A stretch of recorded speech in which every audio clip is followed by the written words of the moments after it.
Hi guys, ito naman po yung aking buto ng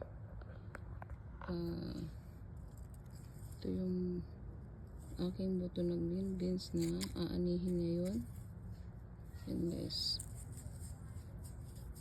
pagkaganyan na po na malutong na yung balat,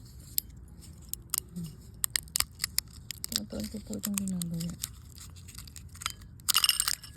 Yan guys, kakanin na tayo next year. Hindi na tayo bibili ng buto.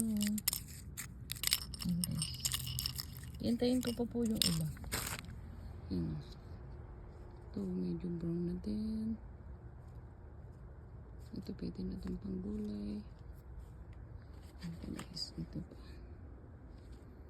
pa isa. Okay guys, thank you for watching.